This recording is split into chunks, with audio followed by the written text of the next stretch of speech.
विक्रम सिंह जी, जहां तक मेरी जानकारी है, शायद मैं गलत भी हो सकता हूं, लेकिन आप भी शायद एटीएस विलेज में ही रहते हैं, नोएडा में। खबर यह सामने आ रही है कि 10 मीटर का क्रैक हुआ है एटीएस की दीवार में भी, फिर भी जिस अंदाज में ध्वस्तीकरण की इस कार्रवाई को एग्जीक्यूट किया गया है प्लान वे में, उसे लेकर आपकी पहली टिप्पणी। ब्लास्ट हुए हैं उससे 50 मीटर की दूरी पे मेरा टावर है। अच्छा। तो मैं फिलहाल लखनऊ आ गया हूं। डॉक्टर डीके गुप्ता जी के परामर्श पे उन्होंने बहुत अच्छी एडवाइजरीज दी है इंग्लिश और हिंदी में, और डॉक्टर डीके पूरा अस्पताल निःशुल्क हम लोगों के इलाज के लिए लिखा। लेकिन मैंने कहा मैं वरिष्ठ नागरिक हूं, मैं लखनऊ आ जाता हूं। मेरी पहली प्रतिक्रिया, ये भ्रष्टाचार की 2 इमारतें जीती जगती मिसालें, आज ऐसा लगता था जैसे रावण का दहन हुआ। दूसरी चीज, जिस तरीके से एग्जीक्यूट किया गया, जिस प्रोफेशनल तरीके से पूरी टीम को, एडिफिस इंजीनियरिंग को, रितु माहेश्वरी जी को, आलोक सिंह को, सुहास जी को बहुत बहुत शुभकामनाएं और साधुवाद। लेकिन ये जो डैमेज हुआ है, भले ही बहुत हल्का सामान्य हो, ये जेवर के लिए पति के साथ झगड़ा नहीं करती, बल्कि खुद जेवर बनाकर बेचकर महीनों तक लाखों की कमाई करती हैं। आपको भी कमाना है तो फ्रीडम ऐप को अभी डाउनलोड कीजिए। लेकिन इसको भी देखने की जरूरत है। और धूल के बारे में तो डॉक्टर डीके गुप्ता साहब इस पे प्रकाश डालेंगे कि इसके हमें क्या सावधानी। डॉक्टर गुप्ता की एडवाइजरी में ये था कि इस धूल में जो एसपीएम पार्टिकल्स हैं, उसमें मरकरी और तमाम ऐसे पार्टिकल्स हैं जो कि विषाक्त हैं, जिनको रेस्पिरेटरी प्रॉब्लम्स हैं। ठीक है, बिल्कुल विक्रम जी, उस पर हम बात करेंगे। लेकिन सुप्रीम कोर्ट का 31 अगस्त 2021 का यह फैसला आने वाले वक्त के लिए क्या नजीर बनेगा? क्योंकि भ्रष्टाचार की बुनियाद पर इस तरह की गगनचुंबी इमारतें, ये कोई इकलौता मामला नहीं होगा। आज लोगों के जहन में ये सवाल उठ रहे होंगे कि भ्रष्टाचार की बुनियाद पर न जाने ऐसी कितनी इमारतें खड़ी कर दी गई होंगी। तो ये फैसला एक नजीर बनेगा, ऐसी उम्मीद की जाए क्या?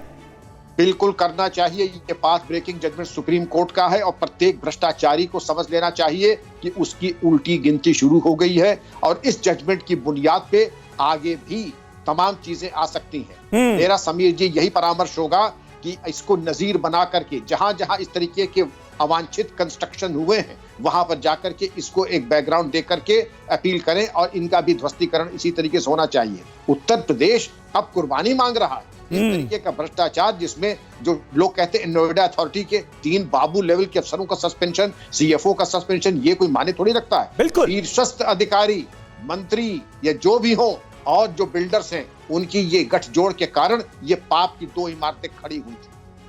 वाकई बिल्कुल। हमारे साथ पीके मिश्रा जी भी मौजूद हैं।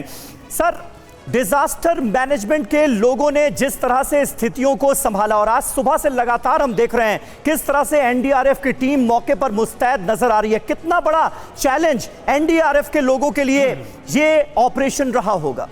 बिल्कुल समझ, आपने बहुत अच्छा क्वेश्चन पूछा। ये जो चीज़ हुआ, ठीक है, मैं अभी डीजी साहब, एक्स डीजी साहब को सुन रहा था। भ्रष्टाचार का जो है बिल्डर्स के ऊपर तो बिल्कुल धक्का लगा है, लेकिन ये जो इंसिडेंट हुआ, मैं नोएडा अथॉरिटी को बिल्कुल मुबारकबाद देता हूं, क्योंकि ये बहुत अच्छी तरह से हुआ। और वो जो एडवाइस टेक्नोलॉजी और jet technology of South Africa, इन दोनों को एक कॉन्ट्रैक्ट दिया था।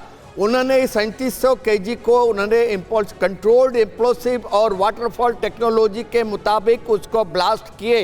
जो 3700 kg का जो वहाँ पर जो ब्लास्ट हुआ गया, बिल्कुल कंट्रोल्ड तरीके से हुआ। और उसमें जो है एनडीआरएफ का रहना बहुत जरूरी था, क्योंकि ये एक्सप्लोजन जो है अगर ट्विन टावर के मुताबिक होता, भगवान करे कि आज का जो है बहुत सुचारू रूप से हुआ, लेकिन अगर ट्विन टावर जो वहां पर हुआ था, जब पहले यूएसए में हुआ, अगर उस टाइप का हो जाता तो ये बहुत बड़ा चीज हो जाता। लेकिन कंग्रेचुलेशन टू दिस टेक्नोलॉजीज। आज का टेक्नोलॉजी ये 2020 में भी माराडू केरला में भी किए थे उन्होंने, इट वाज सक्सेसफुल, इसलिए आज का ये टेक्नोलॉजी भी सक्सेसफुल हुआ। और हमारे जो एनडीआरएफ के टीम वहां पर मौजूद थे लोगों को निकालने के लिए, और नियर बाय जितना बिल्डिंग है उसमें अगर कोई मुसीबत होता उनको इवैक्यूएशन करने के लिए, इवैक्यूएशन टू हॉस्पिटल, और उनको तुरंत सहायता करने के लिए गाड़ी हो गया, और पर्टिकुलरली मेडिकल हेल्प करने के लिए एनडीआरएफ की टीम वहां पर मौजूद था। और उनका कार्यकुशलता को मैं बिल्कुल शाबाशी देता हूं।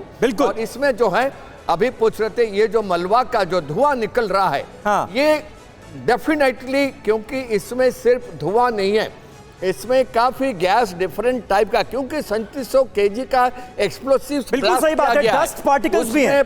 गैस जो है डिफरेंट मेटल्स का गैस जा रहा है। हाँ। और ये बहुत डेंजरस है लोगों के लिए, डॉक्टर गुप्ता साहब बता भी रहे थे। और इसके ऊपर ध्यान देना पड़ेगा, ना कि एटीएस सोसाइटी, इसकी जहां पर धुआं जाता है और हवा जाता है, उस जो सोसाइटी में जो लोग रहे उनके ऊपर ध्यान देना पड़ेगा, उनके हेल्थ के ऊपर ध्यान देना पड़ेगा, उनको रक्षा करना पड़ेगा। और particularly medical assistance is a must for small children and ladies जो घर में रहते हैं।